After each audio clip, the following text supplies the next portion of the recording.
So what's up, Justin? Dude, it's working. It's working. Dude, I think we're 30 miles from town. Like, being real, I think we're about 30 miles.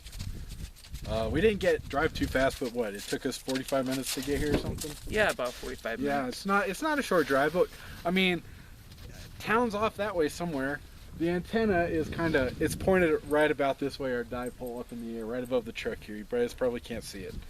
But this would be a great spot for a cabin, huh, Dan? It would be. It'd be a great spot for a cabin or a bunker or a cabin with a bunker and a missile battery. Yes. Dude, I remember it was a very specific time in my life. I really thought about like how the Amish lived and how they worked for everything they had. And there's no funny money there. Their system doesn't allow it. No. They're kind of immune to certain outside factors. For one, they don't have the same connections that we have. You know, the Netflix, the Facebook. What else do they go with? They go without a lot of basically stuff. go without a lot of technology. But they go without a lot of bullshit too, Dan. They do. They do. Their cell phone calls aren't tracked and monitored. Their internet traffic isn't stored. So that's pretty cool. Man, that's a different world for me. I grew up with the internet, man, basically. I mean, from the time I was maybe 10, 11, 12, something like that, I always had the internet. I didn't. I grew up, the first exciting video game experiences were walking to Little Mountain Store to play Donkey Kong. Donkey Kong, in like yeah, 1981. That's cool. See, we had the next Donkey Kong on Super Nintendo. I forget. Donkey Kong World or whatever? I don't remember. And I remember when the first Nintendo came out, like the Nintendo 1 or whatever you want to call it, back in 86 or 87 when it came out here. And it was pretty awesome compared to the Atari 2600 we had. It's pretty amazing. As far as the internet goes, I didn't go online until I was in my late 20s. And I guess I would have been about 28. What would you miss without the internet? If you were Amish and or just the grid went down tomorrow, what would you miss about the internet? I think probably, hey dogs, I think probably one thing. And that would be a relatively seamless way of staying in contact with a lot of people. But if that's the only thing, then the question is that the only option for staying in contact with people? Like, if you need to stay in contact with family, friends, if you're a company manufacturing, hey, come on, Polly, Shaggy. If you're a company manufacturing, in the Midwest someplace, and you need resources to deliver. Stop. Sorry, folks. It's okay. These dogs are going crazy. But yeah, I think there are many reasons why the internet can be helpful, but the question is, can there be an alternative? And that's what we're working on, and that's what we're testing today, is an alternative way for people to connect. This is how it could have been. Yeah. We could have been responsible. We could have taken control of our lives, and instead, just like we watch certain people's freedoms get whittled away one at a time after time, the FCC came in, the FAA came in and told us that Farmer Joe can't fly his plane anymore. I mean, you got to have your license. Radio, you got to have your license, Dan. That's the answer that everybody calls to. What about a license? Well, right now we're working on CB radio, Dan. We don't need a license. No, we don't. And as a free human being, I don't need to ask permission to exist, as long as I'm not interfering with somebody else's life, right? Right. I mean, that's kind of the non-aggression philosophy in a nutshell. And the great thing about JS8 over CB is it's very unobtrusive. You can have voice channels operating, you can have lots of people sending and receiving data, and unless you're looking for it, correct me if I'm wrong, you'll never find it. You may hear the noise. You came across the noise on 5650 or something. 5650, yeah, somewhere up there, yeah. So you can't find it if you're looking for it, but it's not going to bother you. It's not going to ruin. You can literally key up right on top of it on the same frequency, and the two signals can coexist. That's how small of a signal we're sending. We are decoding messages and noise.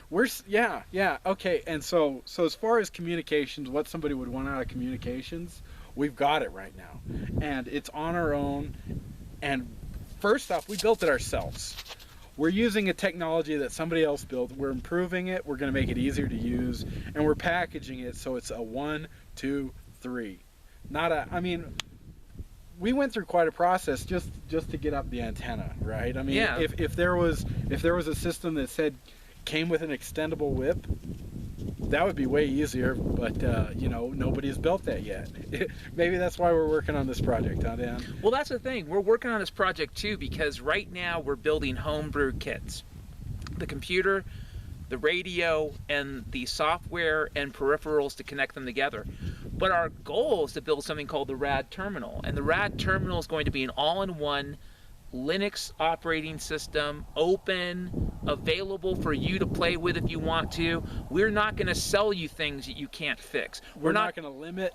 There's no walls, right? No. I mean, this is a very powerful tool, and we are encouraging you to explore it to the depths that you're capable of doing. But we're going to make it easy for, say, a kid. I mean, a kid's going to be able to operate the RAD terminal. I think kids will want the RAD terminal for Christmas. They're going to want it. It's going to be the gift of a lifetime for a child. I mean, how cool would it be? It will get kids interested in technology, science, engineering, math, the STEM stuff that's so popular, which is critical.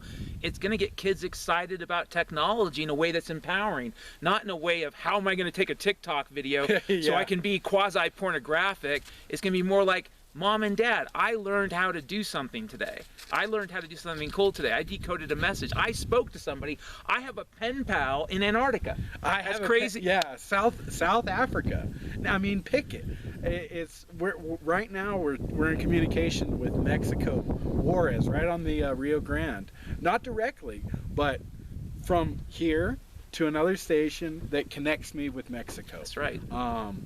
And this is possible on any scale you want it to. And these are just a few stations up and running. Imagine when we have 100 stations, 1,000 stations, 1,000,000 stations up and running. You will be able, in the middle of a blackout, in the middle of a disaster, contact your family and say, I'm okay. And I'll tell you what, there are a lot of technologies that you can buy where you can do that digitally. You can buy lots of emergency radios to do, voice over radio. But the thing about digital is it's not just that it can operate in a narrow sector of the bandwidth. That's true. The other thing about digital, it's on or off. It's right or wrong. No ambiguity. If you send it, you receive it, it's correct. You can talk to somebody over voice over radio and it can get garbled.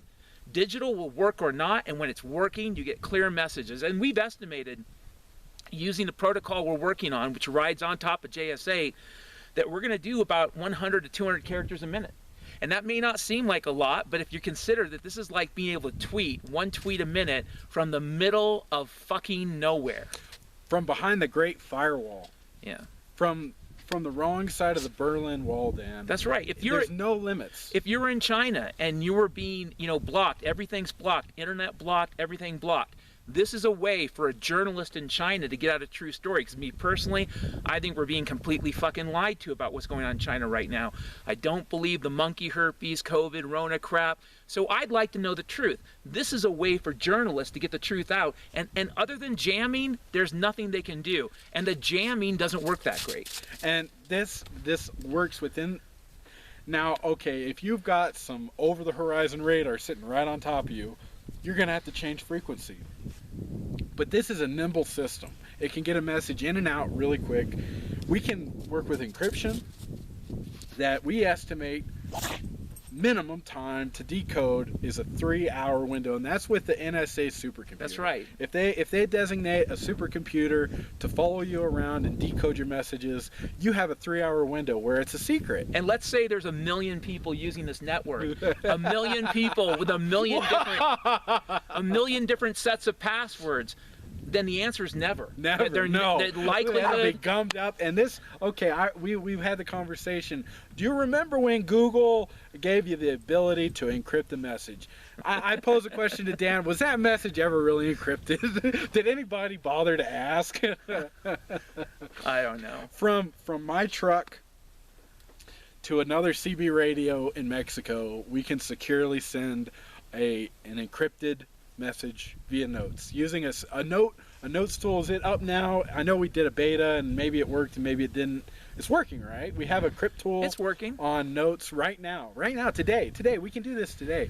This is not a future technology. This stuff is all working today. Today and we're making it better. Working, we're making it better. And in a few weeks, you know, as it improves, because again, this project is only about a month and a half old. A month and a half. Yeah. And we have a website up. We have our technology worked out. We've developed a protocol. We're working on client software. In a couple of weeks, a person will be able to post a note on the website, and it could be picked up by a station to potentially rebroadcast. It can go from the radio to the internet. And back from the internet to the radio. That's the big one. APRS is already doing work from the radio to the internet. We're enabling it to work both ways now. So say you're not in a grid down situation. Say you're not the one in a hurricane. You're the one on the other end. If you want to make available information to an area that is, say, hey, there's another storm coming. That's right. They have nothing. Like, the whole area is wiped out. Maybe some people have some weather radios that may or may not work on 2 meters. These signals, we're talking 10AD136 in Mexico said he's done 130 miles in a straight shot. That's unheard of for voice. What we're talking about with this network, it doesn't matter where the signal comes from, the whole map is saturated. Yeah. They will get the message. Let's say, like he said, your internet's fine, but your kid away at college is in the middle of a disaster area. You'll be able to, in a few weeks, post a message to the Notes application, a planetary status report, and that message can be picked up, like I said, by a node, by a communications node, and then transmitted. And then your child, if they have that setup, will be able to say, wait a minute, okay, I'm fine, Mom and Dad. And here's the thing, little messages like, I'm okay, those messages don't take very long to send at all. What is that, a 30-second cycle? 30-second cycle. Yeah. I'm okay. You know, Mom and Dad, I'm doing okay. Mom and Dad, you know, staying I'm with Aunt Sue. Yeah, you know, yeah. Quick phrases like that go out instantly. And the kits we're talking about, you know, for a college kid, he or she should be able to set up a kit like this in under 5 minutes, probably. Yeah. 5 minutes and be up and communicating when everyone else can't communicate. Now let's talk about capitalism. I'm a capitalist. I like money. I need money to live. I need money too. Yeah, we all need money. Hey, but and I hear they're printing it. Yeah, I can hear it. Just I can give hear us it. some of the run that printer this come way. on, We'll come on, fine. Jerome. You owe me some cash, Jerks. right? Okay, Jerks. so the opportunity here for a capitalist is be an early adopter. You know, get this system, set up your node where you're receiving and you're broadcasting, and this can easily be a pay to play. How much money is it worth to get a message to Mom and Dad that their child is all right? You know, Mom and Dad probably would pay for that.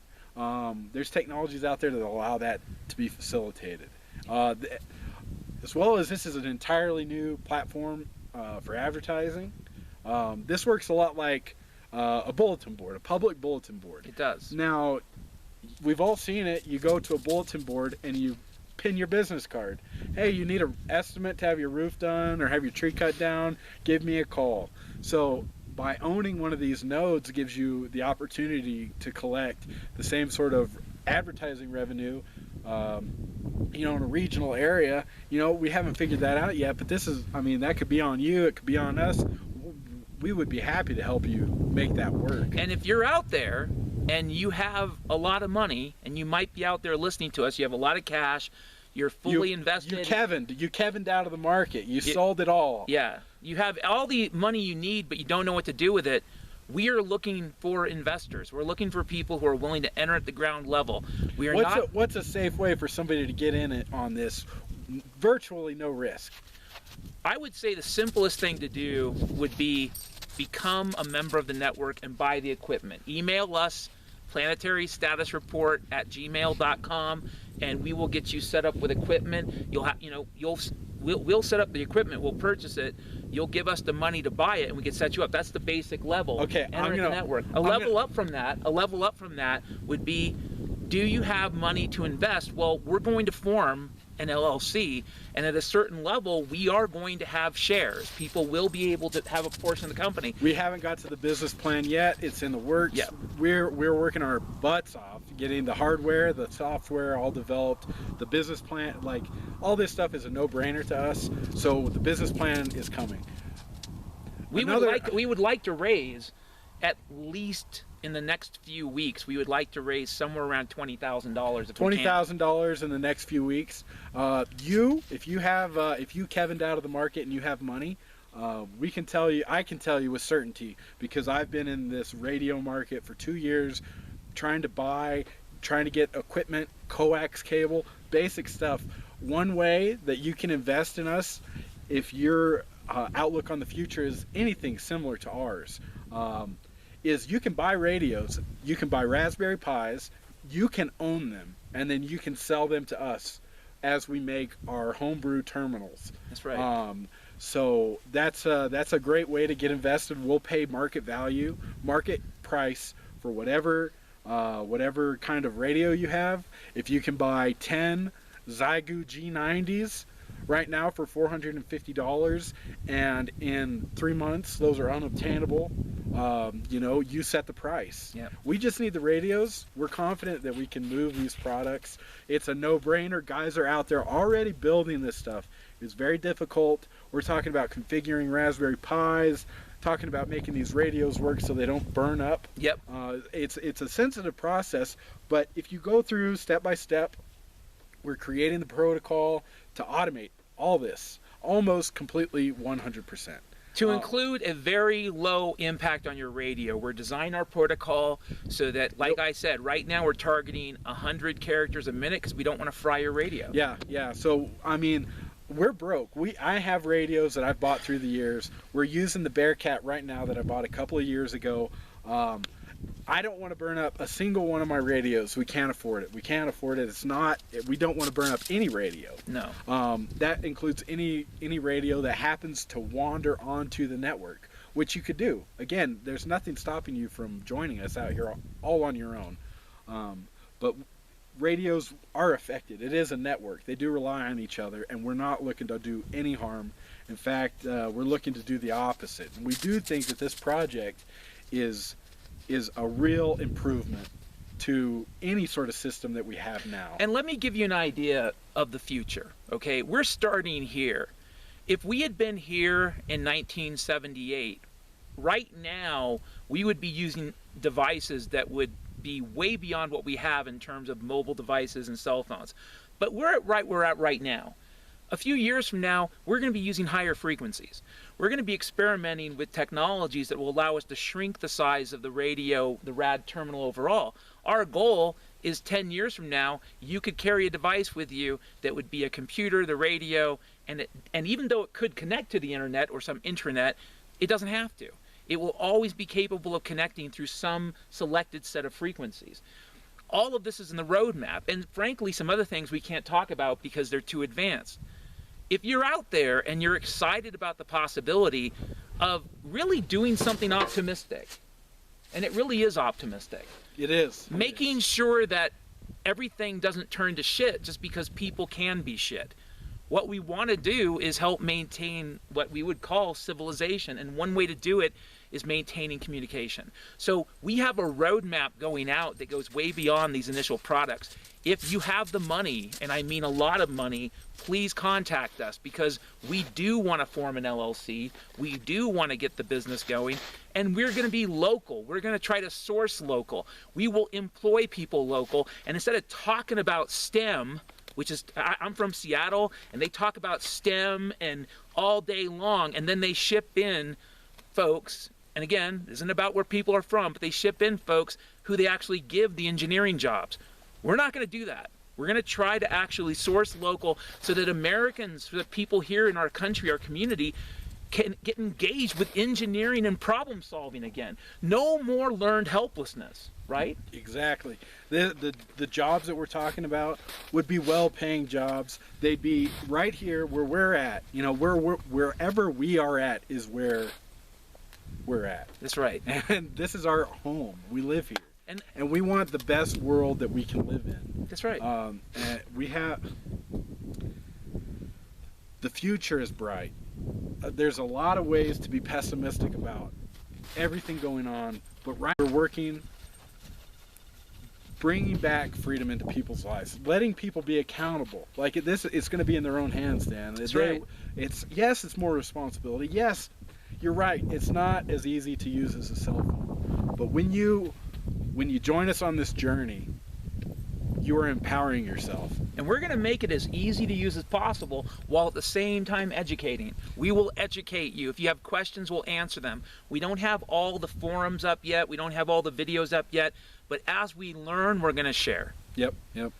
Let's end it there, Dan. Let's get this video up on YouTube and share it with the world. Share with the world!